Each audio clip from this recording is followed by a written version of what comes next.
Jérôme est avec nous à la SPA de Saint-Quentin, au refuge très exactement.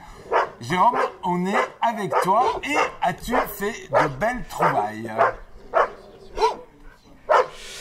Alors pour le moment tout va bien, j'ai gardé ma main, on s'est rapproché des toutous là vous le voyez, donc il y a des belles bêtes et voilà, depuis tout à l'heure ils s'impatientent, voilà, ils tiennent conversation avec nous. Pour nous accompagner, je l'annonçais tout à l'heure, donc nous avons la chance d'avoir quasiment toute l'équipe du refuge qui est ici avec moi et donc je vais me tourner vers vous déjà Olivier. Qui est le président de ce refuge. Et j'aimerais qu'en quelques mots, on va essayer de résumer ça. Le refuge, c'est un objectif on va dire de passage entre des animaux qui ont été abandonnés, peut-être maltraités, et une future famille, une future vie pour eux. Voilà. Les gens voient toujours la SPA, les refuges, comme quelque chose de négatif, de triste. Moi, j'ai toujours vu ça comme quelque chose de plutôt gai, parce que nous donnons une chance nouvelle aux animaux de connaître une seconde vie, voire une troisième ou quatrième vie, qui sera beaucoup plus épanouie et heureuse que celle qu'ils ont connue juste avant. Oui, on sait parfois un peu le parcours des animaux qu'on recueille ici. On le sait parce que maintenant avec les réseaux sociaux, les gens communiquent beaucoup plus facilement et nous donnent des nouvelles du chien ou du chat adopté il y a X mois, X années même. Et on a régulièrement des nouvelles positives. Et ça fait plaisir. J'imagine qu'on se dit, voilà, on a passé du temps pour une belle vie, quoi. De plus, nous remarquons tout de suite les personnes qui adoptent, on voit tout de suite leur passion vis-à-vis de l'animal qu'ils vont adopter. Et ça, en général, ça ne trompe pas, ça. Donc, vous me disiez aussi tout à l'heure en préparant qu'il y a des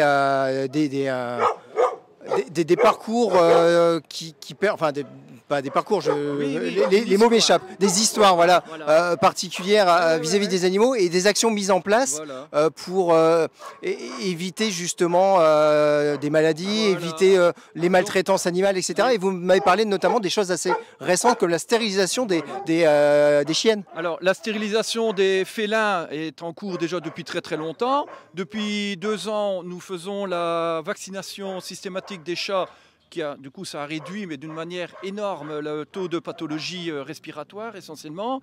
Et depuis 6 mois, nous entamons une campagne de stérilisation essentiellement de chiennes, mais de temps en temps de mâles, afin de limiter la reproduction post-adoption et les pathologies à venir pour les chiennes, qui sont quand même plus sujettes à beaucoup de pathologies, comme les tumeurs mammaires, les infections utérines.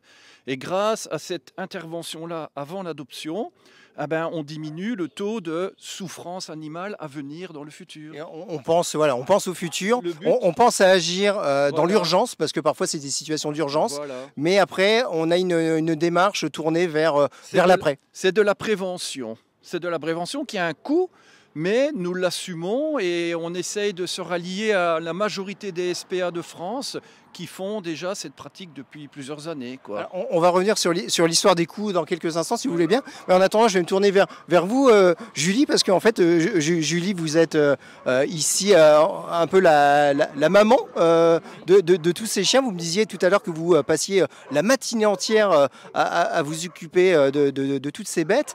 Et là, tout à l'heure, vous êtes revenu justement chez le vétérinaire avec des animaux, et notamment une chienne qui a été opérée. Stérilisée pour son bien-être par la suite, en fait, pour éviter toutes sortes de maladies. Et comme le vétérinaire disait, c'est vrai qu'on essaie de faire au mieux pour eux, quoi. Et j'imagine de toute façon que vous êtes aux petits soins pour ces animaux, parce qu'on le sent voilà, en discutant tout à l'heure avant le direct, on sent de toute façon que vous avez l'amour des bêtes. On ne pourrait pas être ici, passer autant de temps sans avoir vraiment envie de leur apporter le bien-être. Ah oui, il faut aimer les animaux, ça c'est sûr. Après c'est une passion, comme on dit toujours, c'est toujours une passion des animaux. Et ils vous le rendent bien, ça, l'amour? Oui, ça rend 100%, même des chiens abandonnés, on voit qu'ils sont reconnaissants envers nous, en fait. Ça doit être parfois difficile quand même de récupérer des animaux abandonnés, maltraités, blessés. Parfois, on peut ne pas réussir à les sauver, ça peut arriver? Bah, en général, on arrive quand même à leur faire reprendre confiance, en fait. C'est ça. Ça, c'est parce que vous êtes aux soins quotidiennement et petit à petit, ils reprennent confiance, Oui. je veux dire, en l'être humain. Oui, c'est ça. C'est ça. Et ça, c'est une belle récompense. Ça, c'est une belle récompense, oui. En tout cas, bravo pour votre travail. Juste, on va revenir, on se rapproche, là, Mickaël va nous montrer, on se rapproche de la chatterie. Et en même temps, j'aimerais qu'on revienne sur le côté un peu financement de tout ça, parce que il y a un coût. Hein, on sait que les coûts pour tout ce qui est au quotidien ont augmenté ces derniers mois. Je suppose que c'est la même chose pour vous. Tout à fait, c'est le coût de l'eau, du gaz, de l'électricité qui nous impacte le plus. Pour l'alimentation, on a des campagnes de collecte au niveau des grands magasins qui diminuent du coup le coût de la nourriture des animaux. Et alors, on est en partenariat avec 30 millions d'amis qui nous envoient régulièrement des palettes de croquettes pour les animaux. Donc du coup, ça réduit le coût alimentaire. On reviendra tout à l'heure sur la manière dont on peut aider le refuge, les SPA, etc. etc. Mais avant ça, j'aimerais maintenant me tourner vers vous, Frédéric. Les animaux sont là, ils sont en attente d'adoption. On a vu des chiens, Mickaël nous a montré quelques images de chats. Le processus d'adoption, ça fonctionne comment? J'imagine qu'on n'arrive pas et on dit tiens, pif, je prends celui-là et je repars avec à la maison. Non, en général, il y a deux formules d'adoption. Un chien classique, c'est 135 € une adoption. Donc, ils sont pucés et vaccinés. Après, s'il est stérilisé, c'est 350, pucés, vaccinés, stérilisés. Et après, on discute avec les gens, qu'est-ce qu'ils recherchent comme animal. Et après, selon leurs moyens, on leur donne le chien qui sont adaptés pour eux. Oui, il y a une petite, entre guillemets, enquête qui est faite, histoire de ne pas laisser quelqu'un dans un appartement avec un molosse. Quoi. Ouais, un gros chien ou un truc comme ça, on ne laissera pas partir en appartement. Après, on connaît plus ou moins nos chiens et on laissera partir dans les meilleures conditions pour la vie du chien. Quoi. Vous connaissez leur caractère, vous savez un petit peu comment ça se passe. On savait comment ça se passe, on sait d'où ils viennent et on ne placera pas des chiens n'importe où à n'importe qui. Quoi.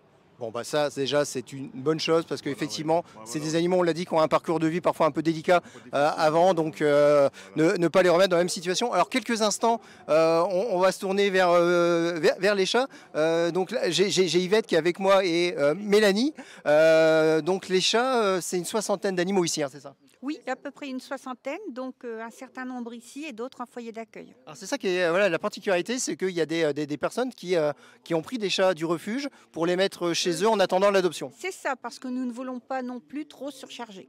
Et puis voilà, il faut leur laisser un certain bien-être et donc de ce fait-là ne pas surcharger ces animaux. Et vous aussi, vous êtes revenu tout à l'heure avec un petit chat qui était blessé, qui a été opéré. Hein. Oui, voilà, c'est un chat qui nous avait été récupéré en fait par les pompiers, qui a été accidenté. Donc du coup, il avait été amené chez un vétérinaire et pour éviter justement euthanasie ou autre, parce que voilà, on a préféré la faire opérer. On a vu que c'était un chat extrêmement gentil qui pouvait très bien se remettre de ses séquelles. Donc du coup, on s'est dit de tenter le tout pour le tout. Et puis maintenant, on va espérer qu'elle se rétablisse bien. Et puis on va faire tout pour qu'elle trouve le meilleur foyer possible. Mais je suis persuadé que ça va aller. Surtout, vous me disiez tout à l'heure que c'est pas forcément parce qu'un animal est blessé, c'est pas parce que forcément le chien ou le chat n'a que 3 pattes ou une blessure quelconque qu'il n'est pas adopté. Au contraire, il y a une sensibilité en fait. Voilà, c'est ça. En fait, les gens, quand on leur parle un peu du passé de l'animal, quand on leur dit que voilà, ils ont été maltraités ou des choses comme ça, ils sont beaucoup plus sensibles. Et généralement, les gens qui viennent au refuge, c'est des personnes qui justement veulent sauver un animal. Donc si en plus on leur dit que voilà, il y a eu des petits soucis, que même s'il y a des problèmes de santé, après, généralement, on est derrière, on les épaule aussi, on les laisse pas non plus tout seuls avec l'animal. Et donc, du coup, ça leur permet aussi d'être un peu plus soulagés, d'être soutenus. Et donc, du coup, de donner la chance à un animal qui, malheureusement, n'en a pas eu avant. Donc, vous voyez donc plein de belles actions ici à mettre en lumière. Voilà, on pourrait en parler pendant des heures. Ce que je vous propose, c'est de revenir dans quelques minutes. Là, nous serons accompagnés de 2 bénévoles parce que vous allez voir aussi que on peut être bénévole ici et venir prendre soin des animaux et notamment aller promener les chiens. Là, il y a des espaces ici et vous allez voir d'ici quelques instants, on va faire muse avec les chiens. On va jouer à la baballe. On va voir. Ok, Jérôme, merci. Nous aussi, on a tout de suite. Nous aussi, on a un animal à 4 pattes avec nous. À tout à l'heure. Que deviennent ces animaux? D'où ils viennent? Comment ils sont soignés? Jérôme, on est avec toi. Alors oui, exactement les garçons, on continue à voir comment sont bichonnés les animaux ici au refuge et on voulait démarrer avant d'arriver avec Nicolas et Lorlaï qui sont en train de sortir les chiens, vous montrer un petit peu le petit palace, le petit coin tranquille des chats. Donc vous voyez, ils sont bien ici, ils ont leur petite cour, ils ont chacun leur cabane, ils ont leur petit grattoir, ils ont même des canapés, ils ont voilà, ils sont bien, ils ont la possibilité de se mettre à l'intérieur comme ils le souhaitent avec les chatières. Donc voilà, oui, on est loin du stéréotype chaque animal dans sa petite cage. Ils vivent vraiment tous ensemble et ils sont parfois trop choupinous là, comme on peut le voir sur les images de Michael. Donc ouais, donc on le rappelle, une 60aine de chats, dont une trentaine ici et une trentaine dans des maisons d'accueil, on va dire. Et voilà, tous sont choyés et attendent que vous veniez les adopter. Donc là, je me rapproche de Nicolas. Nicolas, bonjour. Bonjour. Alors Nicolas, on va retrouver Lorlaï dans quelques instants. Vous êtes tous les deux bénévoles ici au refuge et on va voir qu'une de vos fonctions en tant que bénévole, c'est de faire prendre l'air, notamment aux chiens. D'ailleurs, il y en a un qui arrive là. Comment il s'appelle lui? Houdini, c'est Houdini. C'est notre un vieux chien de 8 ans retrouvé. On va rentrer. On risque rien. Oui, gentil. Il est gentil. Alors la seule chose que vous m'avez dit, c'est que Houdini peut disparaître d'un instant à l'autre. Voilà. D'où le nom. Hein. On va laisser passer Michael. Voilà, regarde, il est beau Houdini. Alors Houdini, la petite particularité, ouais, c'est que vous lui avez donné ce nom-là parce qu'il y a eu un mystère. Je vais demander à Lorlaï. Un jour, vous avez retrouvé son enclos fermé et lui dehors. Et vous êtes toujours demandé comment il avait fait pour sortir. C'est ça. Bah, moi, j'étais pas là à ce moment-là. C'est les filles Julie et Mélanie qui nous l'ont raconté, les deux responsables. Après, ouais, on n'a pas plus d'informations de pourquoi. Ça reste le mystère du Houdini. C'est ça. Alors donc là, on le découvre ici. On est dans un espace de voilà, ils sont en totale liberté. C'est là que vous venez en partie les faire gambader, prendre l'air, courir, jouer. C'est comme ça que ça se passe. C'est tous les jours. C'est peut-être pas vous tous les jours parce qu'en tant que bénévole, vous n'avez pas forcément la possibilité d'être là tout le temps, mais leur lieu de promenade, c'est là. C'est ça, on a 2 enclos, donc on a celui-là et un juste à côté, dans lequel on peut les lâcher pour qu'ils courent en liberté, etc. Et on peut aussi les prendre et se promener le long de la route, dans les champs, oui, faire de l'exercice. On rappelle qu'ici, à quelques centaines de mètres, il y a les champs derrière. Là, il y a de quoi s'amuser, il y a de quoi gambader tranquillement. Ouais. Quand on promène, on n'est là jamais parce qu'on ne sait jamais si un chien peut se sauver, comment il va réagir, vu qu'on les connaît. Mais il y a Vous les connaissez, mais il y a une incertitude. Voilà, quoi, ça reste des chiens de refuge, on ne connaît pas leur passé ou pas totalement. Donc ici, ils sont en totale liberté. Voilà, en totale liberté parce que c'est clôturé. Alors, quand vous avez décidé de devenir bénévole pour le refuge, vous m'avez expliqué tout à l'heure que en fait, l'amour des animaux, vous l'aviez déjà. Oui. Et vous avez craqué en venant en plus à adopter. Ici, vous avez des animaux chez vous qui viennent déjà du refuge. Voilà, on est venu, ça faisait même pas un mois qu'on était là. Et on avait ce vieux chien, Sparrow, qui était là, qui est tout triste dans son box parce qu'il commençait à s'ennuyer. Et on a craqué, quoi. On avait une petite maison, on s'est dit, un vieux chien, calme, ça ira. Une fois à la maison, non, il y avait l'énergie. C'est bien, ça veut dire que vous avez su lui redonner le goût de vivre, alors que vous m'avez dit qu'il a quelques années au compteur, Pépère. C'est un chien de 15 ans, bientôt 16. Dans 2 semaines, il a 16 ans. Ah, c'est bientôt son anniversaire, il faut lui préparer une petite fête. Hein. C'est ça. Voilà. Et l'histoire ne s'arrête pas là, parce qu'après, vous avez encore adopté. Oui, un petit chaton. Une petite chatonne qui a rejoint la famille. Maintenant, ils sont 3 à la maison. Et tout le monde s'entend bien, ça se passe bien avec tout le monde. Où est-ce qu'il est, Houdini, là? On l'a perdu? Il est derrière. Ah, il est là-bas. Donc là, pendant ce temps-là, comment ça se passe? Est-ce qu'on peut sortir plusieurs chiens en même temps? Est-ce qu'ils s'entendent ou c'est à tour de rôle? C'est plutôt à tour de rôle, car ils sont pas... Enfin, il y a toujours le risque, vu qu'on n'est pas assez bénévole pour vraiment... S'il y a un problème, les séparer. Un chien par bénévole, un chien par enclos. D'accord, voilà. D'accord. Oui, l'idée c'est de ne pas prendre le risque de sortir tout le monde et de se retrouver entre guillemets débordé, quoi. Sauf certains box dans lesquels ils sont 2 parce qu'ils sont arrivés ensemble, parce qu'elles s'entendent, etc. Dans le cas-là, on peut les sortir dans l'enclos, les mettre les 2 en même temps. Mais pareil, en balade, c'est un bénévole, un chien. D'accord, oui, parce qu'effectivement, on imagine que parfois il y a des animaux qui arrivent, je ne vais pas dire en groupe, mais ensemble, il peut y avoir un couple de chiens ou de chats qui arrivent en même temps. Et donc là, bon, il y a un bel espace, on l'observe, on joue à la baballe avec lui, qu'est-ce qui se passe? C'est en fonction des chiens. Là, on a un chien qui préfère être indépendant, il fera son tour, courir tout seul, c'est son caractère. Et après, on aura un Brutus qui, lui, aime bien jouer à la balle, courir, tout ça. Je suis intrigué, moi j'aimerais bien le voir Brutus. On peut aller le chercher, Brutus? On va aller le chercher. Alors, Nicolas va aller chercher Brutus. Alors donc je pense que pendant ce temps-là, il faut faire rentrer Houdini. Alors on va revenir quelques instants, si vous le voulez bien, sur votre aspect bénévolat ici. C'est promener les chiens, mais ce n'est pas que ça. Vous m'avez dit tout à l'heure aussi, on aide les filles, donc Mélanie et Julie, dans leur travail de nourrissage et d'entretien des box, c'est ça? Pour ceux qui le veulent, on peut les aider à nettoyer, à nourrir quand elles ont besoin d'aide, quand elles s'en sortent plus, quand on veut aller plus vite pour que les chiens puissent sortir plus vite, par exemple, on va les aider. Tout ça dans l'optique du bien-être animal et puis de faire en sorte que il soit, comment je vais dire, c'est difficile de trouver les mots, qui soit adoptable plus rapidement. Un chien qui va être tendance à être dans son coin, dans son box, un peu renfermé, sera peut-être moins, on va dire, tentant pour des gens qui viendraient. Oui, c'est ça. Et puis, nous, on est là pour leur apporter du bonheur, principalement, du bonheur, de l'amour, des caresses. Essayer de les éduquer un petit peu, de leur apprendre le assis, donne la patte pour des chiens où c'est possible.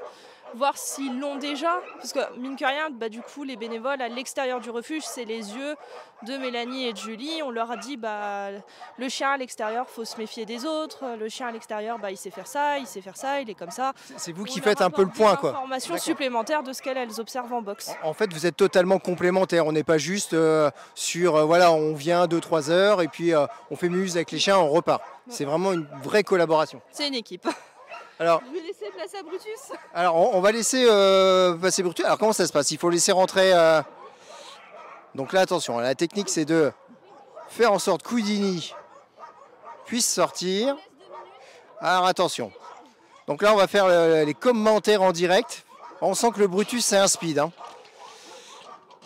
Alors, Bertrand et Fred, là, attention. Je pense que là, on va arriver sur du bon niveau de mumuse. Hop là, voilà, vous avez, il s'est fait un copain avec Michael. Allez, on détache la bête. Oh voilà, il part au quart de tour. Oui, c'est un chien énergique, non Brutus. Pourquoi il porte bien son nom? Il y a l'énergie. Il a quel âge, Brutus? C'est un chien de 6 ans, si je me souviens bien. On se posait la question tout à l'heure, justement. Allez, va chercher la balle. Ah ça marche toujours ça. On se posait la question tout à l'heure avec Michael, comment on estime l'âge d'un chien comme ça quand on le trouve dans la rue et qu'on ignore tout de son passé? C'est le vétérinaire qui viendra faire un check-up. Souvent le marqueur principal de l'âge, c'est les dents, chez le chien. Ouais, le chat aussi. Chez les chats, chiens, on vérifie l'état des dents et ça donne une estimation, quoi. De l'âge de l'animal.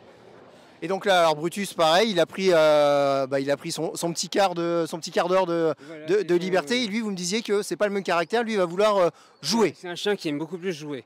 Voilà, c'est comparé à Houdini où il va faire son tour, il ne calcule pas. En soi, on est là, on fait plein de vertes. Brutus, il va vouloir jouer, tout ça.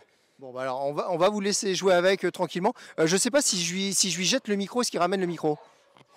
On n'a jamais testé avec un micro. Il risque de le ramener peut-être pas tout de suite et peut-être pas en parfait état. Voilà, c'est ça surtout. Bon voilà, alors Fred et Bertrand, donc ce que je vous propose c'est de nous retrouver. Là encore quelques instants, on va voir Nicolas jouer avec Brutus. On ne le dira jamais assez, donc c'est de belles actions qui se passent ici pour tous ces bénévoles, pour toutes ces bêtes qui méritent d'avoir une seconde chance dans la vie. Et voilà, on se lasse pas. Bon, je vous avouerai que moi les garçons, je suis plus chat que chien. Néanmoins, voilà, ça fait plaisir de voir que les animaux sont joyeux, sont là, sont en attente d'adoption, faut pas l'oublier. Ce sont des animaux qui malgré tout ont eu un parcours compliqué. Et voilà, ils attendent une nouvelle famille, ils attendent une nouvelle vie. Donc ce que je vous propose, c'est que l'on se retrouve dans quelques instants pour faire un dernier point sur le fonctionnement donc, de ce refuge de la SPA et voir surtout comment nous, en tant qu'individuels, on peut venir aider au fonctionnement de ce refuge en étant bénévole ou alors en faisant des dons, etc. On va tout savoir d'ici quelques instants, mais nous, on va continuer à jouer à la baballe pendant ce temps-là. Allez, va chercher. Jérôme, est-ce que l'on sait... Jérôme, tu m'entends? Est-ce qu'il a le retour? Je ne sais pas s'il m'entend. Ouais. Est-ce que l'on sait comment ces animaux s'adaptent quand ils rentrent dans des nouveaux foyers? Comment s'effectue cette adaptation? Alors oui, j'en ai parlé tout à l'heure un petit peu avec Lorlaï justement. L'adaptation dans les nouveaux foyers, on en a parlé un peu entre nous déjà tout à l'heure, il y a un suivi qui se fait. Le chien arrive dans une maison, mais c'est pas vous avez votre chien, maintenant vous débrouillez. Bah, que ce soit un chien ou un chat. Ou un chat, oui. Les animaux ont une semaine d'essai dans leur future famille, ils ont 8 jours. Dans ces 8 jours, s'il leur arrive des maladies, si les propriétaires ont des besoins de conseils, etc., ils peuvent contacter Mélanie ou Julie, qui les renseignent. Ils peuvent, tous les frais vétérinaires pendant cette période-là est pris en charge par le refuge s'il y en a. Et au bout des 8 jours, on peut soit reconduire la période d'essai suivant comment s'est passé le début, soit adopter définitivement l'animal. Bon, bah, je pense que la plupart du temps, ça se passe bien, parce que déjà le feeling, il doit se faire. Hein. Oui, c'est ça. La plupart du temps, ça se passe bien. Après, on a toujours des nouvelles des animaux. Une fois qu'ils sont adoptés, il y a certains propriétaires qui envoient des nouvelles à Mélanie et Julie. Nous, on en a aussi quelques-unes, comme on s'entend bien avec Mélanie et Julie. Et puis, ça fait plaisir de savoir que leur nouvelle vie commence bien, oui. Et est-ce qu'il y a un regard porté sur l'habitat qu'on va leur offrir? Si j'habite en appartement, je veux prendre un très gros chien parce que j'aime les gros chiens. Est-ce qu'on me dit, vaut mieux pas prendre ce genre de chien?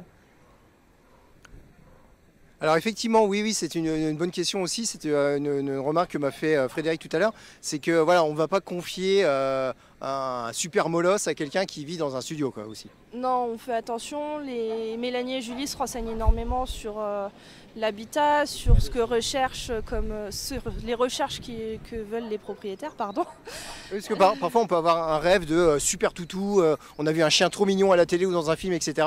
Mais dans les faits, dans la réalité, ça serait compliqué dans les lieux de vie des personnes. Bah, oui, c'est ça. Peu de temps après que je suis arrivée, il y en a un qui est venu et rechercher un labrador, c'était son chien rêve. Il est reparti avec un chiot canet corso. Oh, c'est presque la même chose, ça reste un chien. Voilà. Ça reste un chien. Après, voilà, on conseille au mieux les propriétaires en fonction de ce qu'ils recherchent et nous des chiens qui peuvent correspondre en fonction des ententes avec les animaux, besoin de terrain ou pas, avec les enfants. On sait comment réagissent nos animaux et enfin les animaux du refuge et on aiguille au mieux les propriétaires. Après, coup de cœur ou pas coup de cœur, c'est eux qui décident. Bah voilà, exactement, c'est le mot de la fin. Ce sont toujours les adoptants qui vont décider, mais il faut que ça matche, comme on dit maintenant sur les applications. Ouais, exactement. Faut que ça matche. Merci Jérôme, bonne fin. On se retrouve tout à l'heure. J'aime bien il faut que ça matche. À tout à l'heure. On va retrouver Jérôme, il est avec nous toujours à la SPA et on va faire un dernier point avec lui. Brutus, Jérôme. il s'est fait manger la main, non? Il s'est fait manger la main par Brutus. Non, ils sont tous gentils là-bas. Jérôme, on est avec toi.